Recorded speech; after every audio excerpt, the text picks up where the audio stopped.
This episode is sponsored by Jolie Isabel. Jolie Isabel is a boutique soap, candle, bath bomb, lotion, and basically anything that smells amazing shop. They make all their products with love in Lincoln, California, using all natural ingredients without the cheap filler stuff that's common in big brands.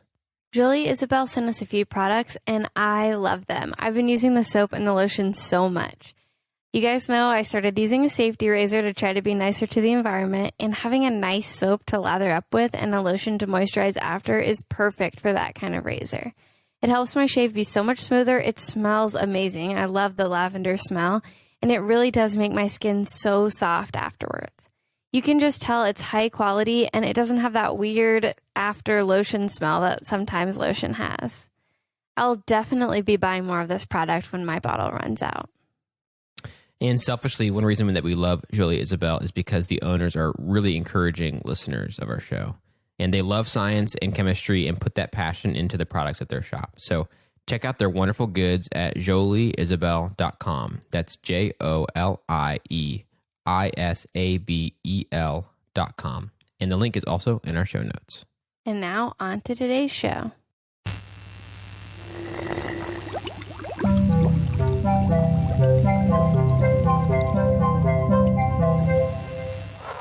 Hey, I'm Melissa. I'm Jam. And I'm a chemist. And I'm not. And welcome to Chemistry for Your Life. The podcast helps you understand the chemistry of your everyday life. Okay, Jam, this is going to be a long episode. Okay.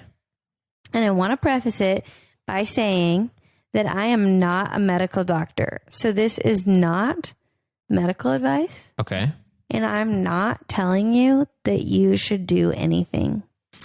Okay. Or anyone else. Okay. Okay, this is just my interpretation of peer-reviewed journal articles as always. Okay, got it. So before I also get into the meat of this episode, I have a lot of caveats this week. Okay. I want to shout out two people. Okay. One is Vianette G.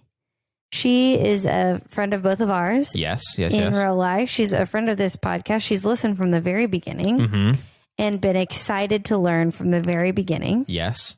She somehow thinks we're famous, even though we've known her forever. Yeah, so. Very weird, but amazing, so delightful. And she recently just finished her hours to become an LPC. That's a licensed professional counselor. Is that correct? I think so. So congratulations, Vianette. This episode is in honor of you.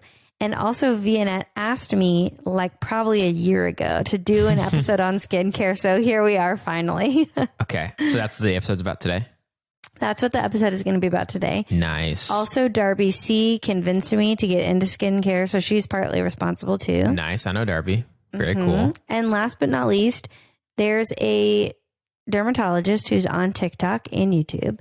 And he makes videos about skincare similar to what we're doing here on the podcast, I feel like, where he talks about peer-reviewed journal articles and actual scientific evidence for why we should care for our skin the way we do. And it made me really excited to learn because before I'd kind of felt like some skincare stuff was kind of a lot of mumbo jumbo. Right. Yeah. So to have someone trustworthy who referenced things I understood and who talked about the molecules, that got me really excited too. Yeah. And skin is complicated. So it's like having someone who that's their specialty. That's what they have been taught a ton about and have studied a lot. Right. Makes total sense. It's like you are a chemist. So looking at just the ingredients of something is a lot that you can understand. But skin is complicated. Yeah. And that is something that like makes sense as a whole discipline for that. Yeah. So I got really excited. He really made things make sense and simplified them down. And I never felt that he was just trying to get you to buy expensive products or anything like that. Yeah. He gave lots of options and lots of different price range and gave suggestions. And I really appreciate his presentation of the information. Nice. So check him out if you want to learn more. I really appreciated it a lot. Wait, what's his name?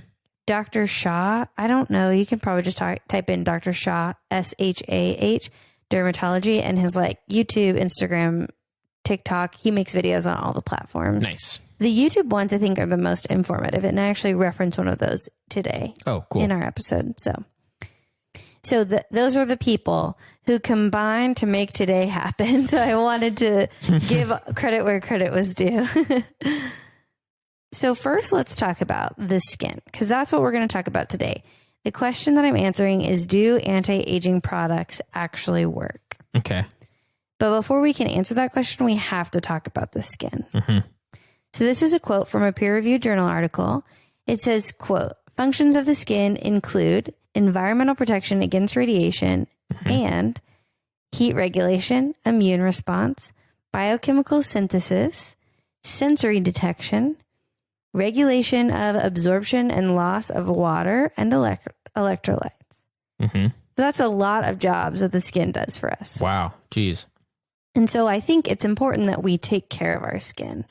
Not just from a superficial, I want my skin to look good, although if you want that, that's fine too. Right. But also we should take care of it and protect it because of all that it's doing to protect us. Right. Functionally, it's like your house or your car where there's some just functional importance to it that means it's worth taking care of, just regardless of like all the look aspects of it. The cosmetic parts are kind of sometimes separate. But, okay, that makes sense. In the same way we should wear, UV protection on our eyeglasses or sunglasses, you want to also protect your skin from all the stuff coming at it. Yeah. Okay. Okay. So the skin has an outer layer called the epidermis. And beneath that is the dermis. And the dermis is where the action kind of happens. Okay. Imagine in your mind a huge network, just like a construction project or something that's holding up something else. Okay. So I imagine like a crisscross of all these 2x4s lumber holding up something. Yeah. Like the framing of like the walls of a house or whatever. Yeah. Okay. Something like that. So that's kind of what the dermis is like. Okay. It has an underlying network of things that are called extracellular proteins. So these are proteins that are in our bodies, but they're not inside of a cell. Okay. And they give your skin, these proteins, this network, gives your skin elasticity and firmness. Okay. It also has the vascular system in this dermis layer. And beneath that, the subcutaneous layer is fat cells, which seem to sort of support this network in the dermis. So our focus today is where the action happens on the dermis. Okay.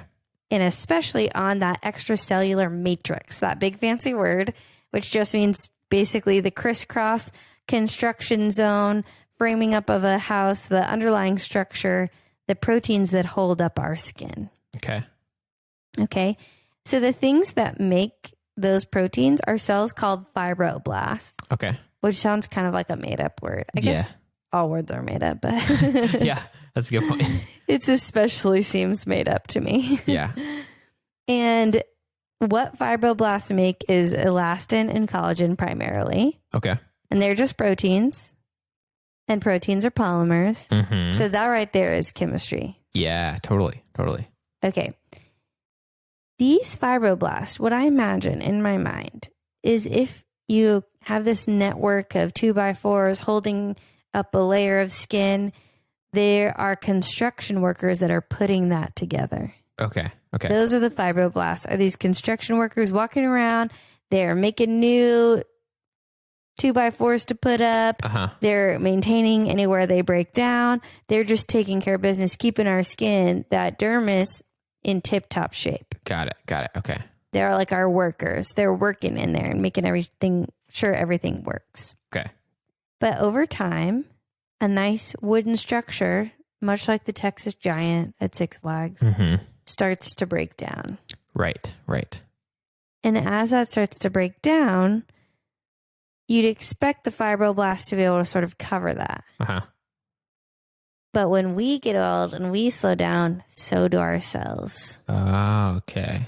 So as we get older, there are less fibroblasts. They're not able to do as much work. So your construction workers are getting old. They're not as able to pull as much weight as they used to. Got it.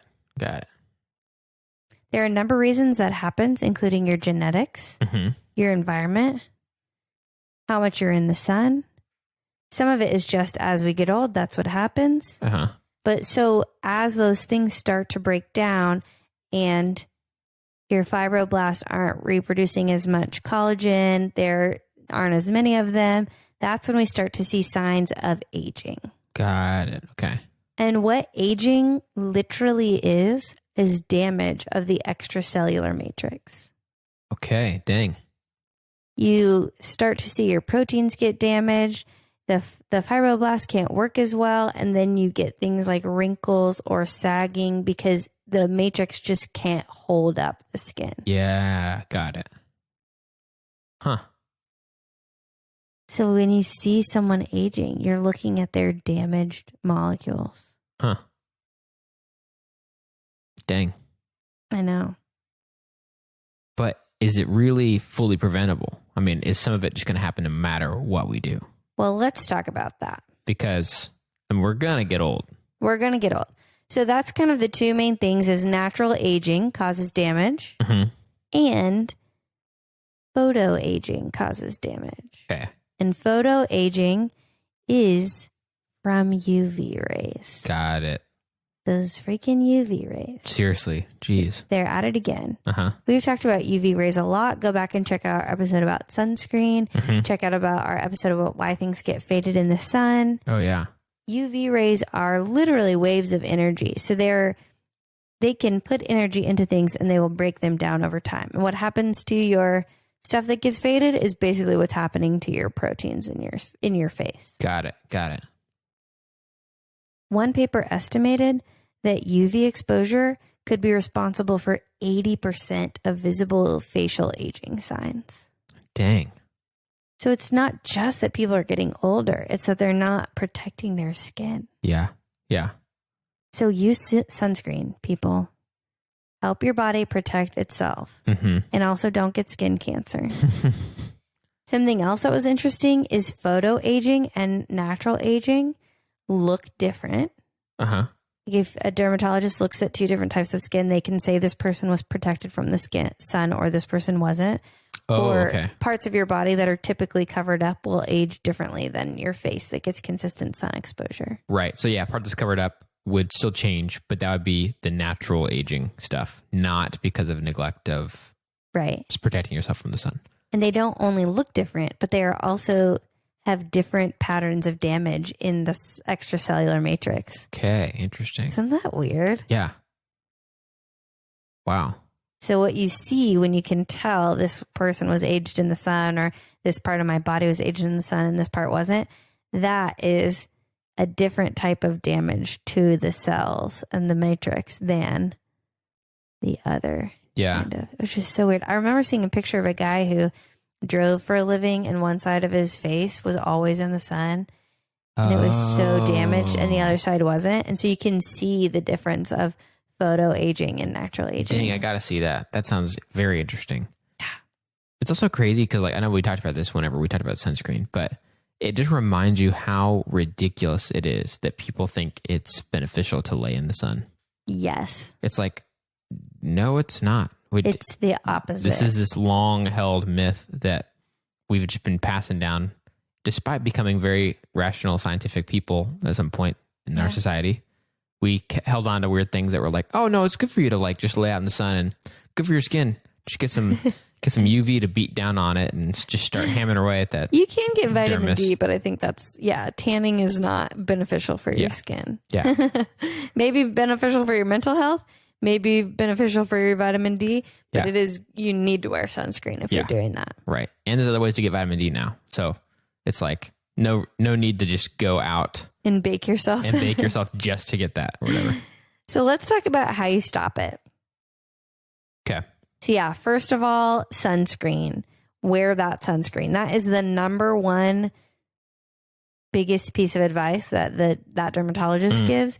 And also just common sense would state that sunscreen is really important. And he actually says you're supposed to stop and reapply sunscreen every 2 hours, which is kind of excessive, but he does stop and put a moisturizing sunscreen on again at lunchtime every day. Every day? Every day. You should wear sunscreen every single day.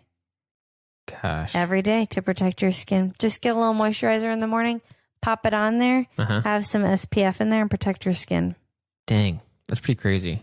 I hate how it feels. It's so horrible. I mean, I realize that is not a big deal compared to just protecting yourself. That's important. But I hate how it feels having sunscreen on me. Well, I'll say this. He recommends, there's lots of different sunscreens, and he says with sunscreen, as long as it's SPF 30, that's the minimum that he recommends. It's all about feel. So find one that feels like lotion, that doesn't smell like sunscreen, whatever you need to really love it. Find one that you love and wear it every day, at least once a day. Really, if you're serious, also again at midday. Okay. Good to know. Wow. Yeah. So, there's a lot of moisturizing sunscreens that really don't feel as much like sunscreen. I'll have to check that out. Dang. I'm going to have to actually make changes. Yeah. To protect yourself. Yeah. He's pretty hardcore. He doesn't leave a lot of room for maybe you should. It's no, you should. And also every day. And also maybe at lunch too. Yeah. Yeah, definitely. 100%. So that's the biggest external factor. Wear your sunscreen. But the other thing, this is the gold standard is what they call it in anti-aging. And anti-aging is really about preventing damage. Or correcting damage. And that is what's known as retinoids. Okay. Retinoids is sort of an umbrella term for sort of a class of molecules that are going to end up as something known as retinoic acid. Okay. You'll also hear it called vitamin A because vitamin A also breaks down into retinoic acid. Okay. So these retinols, it's interesting they call them that. I would, if I was marketing, call it vitamin A because I would rather put a vitamin on my skin than something with a crazy... Yeah. It seems like people are more into vitamins. Totally. And is it, so it's topical? Like you have to apply like that so you can't just eat some carrots? Yes, it's topical. Got it. Okay. So, and it really has a pretty complex naming system. The International Union of Pure and Applied Chemistry, known as IUPAC, put out a definition that included all these things under the umbrella term of vitamin A and retinol.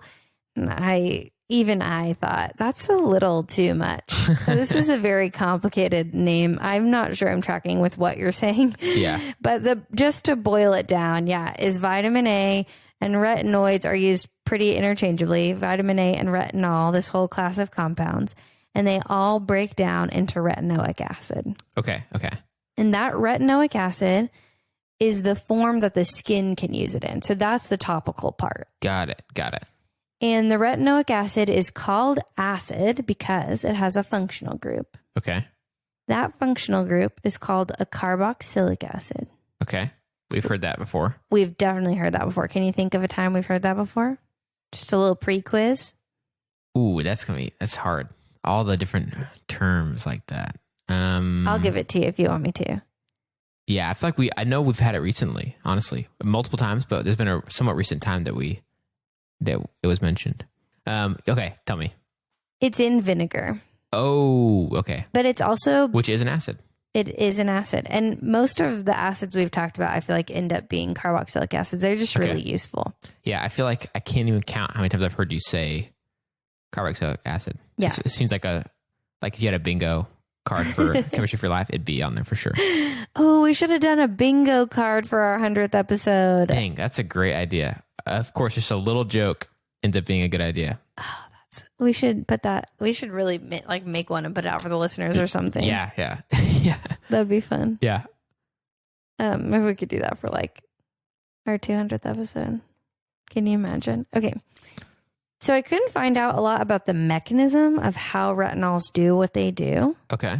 But what they do, what retinoids do, is increase the number and the function of fibroblasts in the skin. Number and function? So basically they send in reinforcements. So there are more little guys helping to build your network. Yes. And that makes there be more collagen produced. So your network is more effectively maintained. Yes. Okay. Got it. So they literally improve collagen production. Okay. And there was a study where they wanted to see if retinoids helped not only photo-age skin, but also naturally aging skin. They took samples from part of the skin that doesn't usually see the sun, the backside, and tested before and after the application of just a 1% solution. So just 1% of the retinoid was present for 7 days. And there was an increase in fibroblasts. Nice. So they were just like, then tested just to see how many fibroblasts there were before and after, something like that? Yeah, they looked to see the improvement, and there was improvement. So would it be visually evident, or just that they tested like a blood test or something like that? I think they took samples of the skin and looked at it, such as a biopsy, okay. and stained it to see if they could identify the different things present in it. Got it. So it's not like this wrinkly patch of skin. Now, no wrinkles. Right. It was more like, just they healthier. They looked at the underlying structure. Got it. Okay. So and that's not the only study. There are tons of studies on this. I cited a bunch in our references, but there is a very clear FDA approved, no questions asked. This improves signs of aging in skin by making more fibroblasts, which makes more collagen, which makes your skin thicker and reduces those wrinkles. Got it. Okay. Wow. So if you're someone who spent a lot of time sunning, I didn't because I hate the sun. We all know. This is something that you can do to sort of help your skin recover from the photo damage that it has already experienced. Interesting. Okay, cool. That's great. Yeah. So basically, retinoids or vitamin A is an antidote to the sun. We're saving ourselves from the damage the sun does. Nice. And if we're combining that with like protecting ourselves in the first place, then game over. Game over. Sorry, son. Sorry, son, we beat you. This dermatologist did say that some dermatologists heard about the importance of sunscreen before and really took it to heart like 30 years ago. And their skin looks so much better than other people in their age group because it was not common knowledge at that time. Okay, interesting. Yeah, so they took it seriously. They're in their 60s now and they've got great skin. Yeah. Because they wore sunscreen every day. You know what's funny is I feel like a lot of people would get more behind the sunscreen thing if, like for me, I just think about when I was a kid and it was basically just my parents would say, you don't want to get sunburned. And that seemed like the only thing I was trying to avoid, you know? Yeah. But thinking about long-term damage and also, skin cancer possibilities. Yeah. It's a lot more motivating. I don't know how you explain it to a kid, but a lot more motivating than just like, it might be red and kind of hurt, you know? Because then you think, that's okay, fine. I don't care if it's red and kind of hurts. That's hard to get people to get behind. Yeah. Yeah. And I think especially I would have gotten more into that probably in my teenage years or even in my 20s. Now it took me until I hit 30 and thought, oh, maybe I should care about this because all these other people have convinced me. Thanks, Darby, etc. Yeah. That's when I started to really be on top of it. Yeah. So that's it. That's the chemistry of retinoids. And that's how they break down. They go through some chemical processes to break down into retinoic acid. And then they support your skin, and your skin is also chemistry. So all of that is just chemistry on chemistry. And the damaging factor is chemistry. We've just got chemistry all over this situation. Seriously. Wow. Okay, should I try to wrap this up in some way? I think you should. And then I'm going to give you some fun facts, and they also sort of act as warnings. Okay. So this has been the chemistry of retinoids and how it's not really a myth, but then I'm going to give you some cautions to take with you. Okay. So our skin is complicated. It's got the part that we see on the outside, the epidermis, which I always remember as a kid, there would always be the joke of that you tell someone, hey, your epidermis is showing. Do you remember that?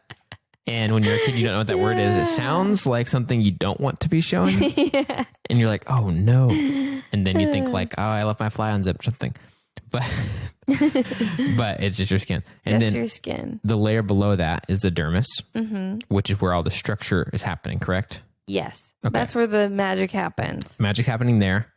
We've got all of these kind of support beam type things that are doing most of the work holding up this layer of skin to protect us from all the difficult and harmful things out in our world. Yeah. Most especially UV. That's right. And when UV's beating down on us, it starts to, especially after years, starts to hurt that structure. Yep. The structure is these proteins, right? Yes. Which is a polymer. Yep. So over time that happens and we can see it. And it's not just that we're old, but it's also that if we did not protect ourselves, that a different kind of harm happens to that structure. That's right. Beyond just what would happen naturally. So one of the best ways we can prevent that, which we've talked about in the past, is sunscreen. Just protecting ourselves in the first place from UV not being able to degrade the polymer, the protein that is holding up our skin's structure. Yep. And it diffuses the energy that's beating down on us. Right. In a few different ways and deflects it away. Yeah. But also, if we already have damage to our skin, which most of us probably already do. Yep. If you've ever been outside, you probably have damage. And that the best way to do that is to start to try to help that structure be stronger. Yep. And support our layer of skin better.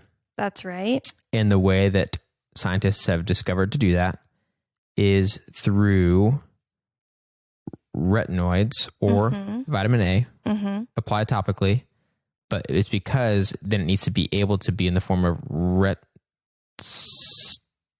acid. What is it? Retinoic acid. Retinoic acid. If you're in an organic chemistry class, that oic is the suffix that indicates the carboxylic acid group. So that's where that comes from. Interesting. Okay. So it's got to be retinoic.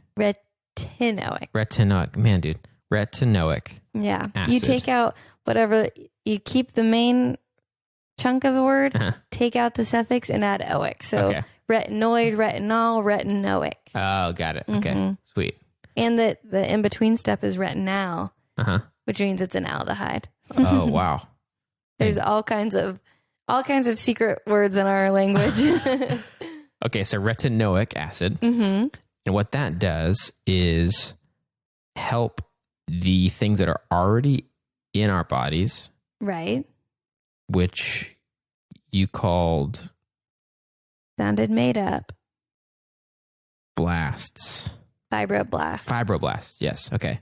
Which is kind of funny, like they're blasting out the fibros that protect us or something. Yeah. It's like they just have these almost like a spray gun of like insulation or something like that, where they're just kind of spraying it everywhere. So they help the fibroblasts be able to do what they do more and better, and which is to maintain and repair the structure, which you called, don't tell me, starts with a C.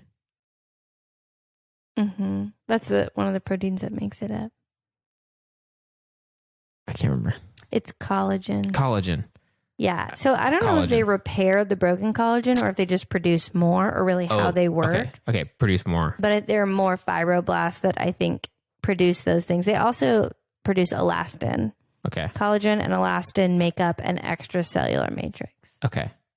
And so when we can supply them with that, they do it better, which keeps the structure of our skin healthier. Yep. And even if it's not repairing damaged stuff, it is creating new support beams, new structure to keep it up.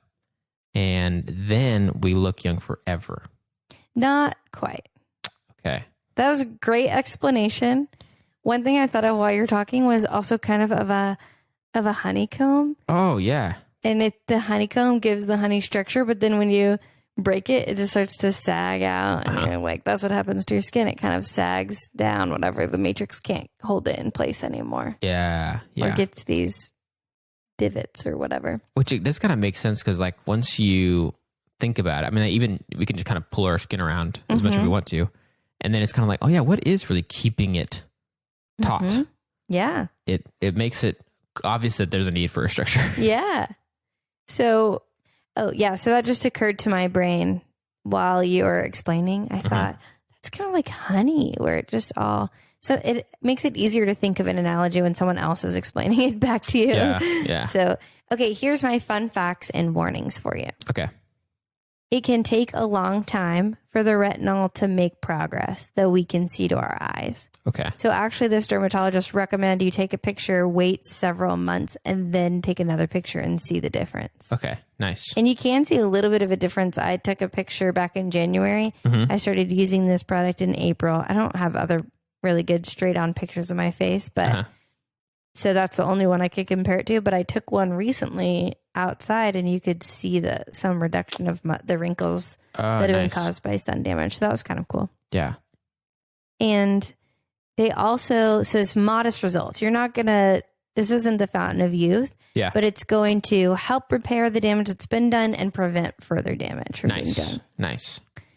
Also, you have to be aware that retinols can cause irritation. Because part of what happens when your skin is producing this collagen, they're making more cells. They're turning over faster, I think is how it works. I'm not exactly clear on this part, but the dermatologist talked a lot about the turnover of the skin cells is faster. So that means that your skin can get irritated. Oh, I see. So you should consult with a doctor or physician if you're going to take a prescription one, or there's less intense over-the-counter ones, and they suggest building up. So use it once every 3 days and use it once every other day or something like that. Okay, I see. But even if you just use a retinol once a week or retinoid once a week, that can still improve your collagen. Okay. So it's not as if it's useless. And there's different percentages. You know, there's a 5% solution up to a 3% solution. You want to start low and then work up high. Okay. And if you initially get a little bit more acne or something like that, as long as it's not dangerous, you know, if you're like, oh, this doesn't seem to be working, don't give up. Try it for a longer period of time. Okay. That's the recommendation. You should also use it at night. Okay. Because UV light can photodegrade retinoids into something damaging for our skin. Oh, okay. So you want there to be some time between you applying it and being in the sun. Yes, because you want it to break down into retinoic acid that your skin can use, but the retinoids, they don't get that opportunity, could cause more damage than help. Got it. Interesting. So the sun strikes again. Yeah. And last but not least, don't forget to wear sunscreen every single day. Okay. Dang it. Got to find one. You've got to find one. There's lots of options. This doctor, he's really great. He has a bunch of different ones that he recommends. Okay. That range from $10 for a bottle that'll last you 2 months or whatever to really more expensive ones. But he finds value in all these different brands. But yeah, he recommends every morning you cleanse your face and apply sunscreen, and every evening you sunscreen that moisturizes ideally. And then every evening you cleanse your face and apply a moisturizer. And then if you'd like to work on any kind of damage that's been done to your skin, that's where you would incorporate a retinol. Got it. Okay. At nighttime so it doesn't break down. So I thought that was really interesting. And I wanted to, one, spread the message about sunscreen and how UV light is responsible for the wrinkles that we see. Most of them, according to that one paper, 80%. And then two, give you guys some information about retinols, because I, for a long time, thought that a lot of this stuff was just people pushing products that had no scientific backing. But when I learned about these, and I found so many papers about it, I mean, you'll see I probably have 10 references here. This is a legitimate product that has been studied, and I got pretty excited. When things are backed by science, I'm excited. Yeah. So Yeah. this is very cool. Dude, that's awesome. Sweet. Well, do you have anything fun from your week you want to report back? Yeah, totally. Obviously. So a small little fun thing for my week this past week is that my little son, who's not quite a year, we started taking him to swim lessons.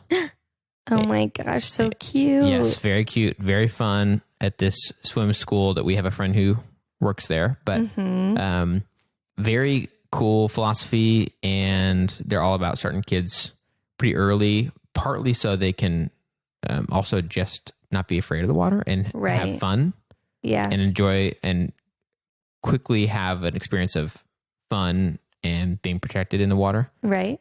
And also at the same time be teaching them the things that will help them survive. Yes. So it's pretty great. And he had a lot of fun. And we'll be doing that every week. So I'm sure that anytime I don't have anything more substantial to share, I'll probably just share about whatever cute thing he did in swim lessons. But that was pretty fun. It was just cool to watch him kind of like be in the water, and I'm just holding him the whole time, but he just loves to splash around and stuff. So that was really fun. That is really fun and cute. We all need a little uplifting baby swimming stories. And that's really important because drowning is a leading cause of death, I think, in children, right? I think your wife told me that. Yeah, it's in the top. I don't think it's the top one, but it's like the top 4 or 5 causes of death. So, and some of that is from distraction from parents, and some of it is from not knowing how to swim. So that's a really good thing that you guys are doing. And we have a pool, so I should have said that. That's why it's also really important to us, because he is going to have a higher chance of the downsides of that than other kids would. So yeah, definitely. And I remember them teaching Edison to climb out of a pool if he fell in or something.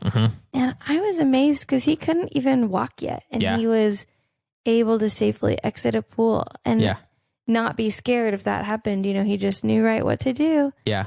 They talk about how like a panic sets in, and typically kids, they fall in and they're still kind of afloat. A panic sets in and they will start to go toward whatever wall they're kind of facing. Especially because they're young, talking like, pretty young kids. So teaching them super early just to turn around, because they just fell in. There's a wall right behind them they can reach onto immediately. But the panic, the system they'll go out further into the water and further away from the wall that's right by them. So especially being around like my son's age, he's just around 1. So it makes sense for him maybe not to think about turning around. So building that in early to be like, hey, just flip around and you can grab onto this wall. So and not have the panic. Yeah. This has happened a million times. I know what I'm supposed to do. Yes. Yep. Wow. That's really incredible. Kids are so smart. Yes. They're very smart. What about you? What happened in your week?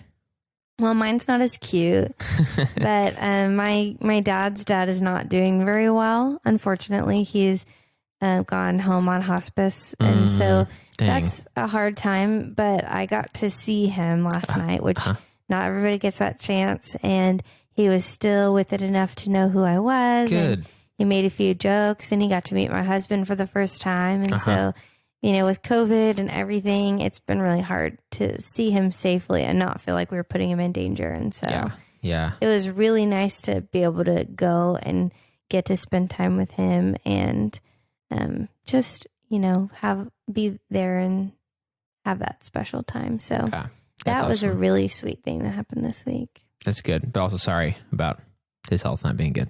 That sucks. He's pretty old. So he's had a good life. And, I think it's maybe just kind of time. Yeah. Yeah.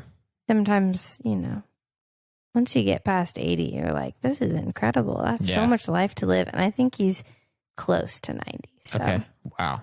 Yes. So that was really nice. But it is kind of a bummer. Sad for my dad. It's been a year since my mom passed away, but that's still really soon when you're grieving a spouse. So I think it's kind of a lot, but he had a really good life. And so that's something that we can take comfort in.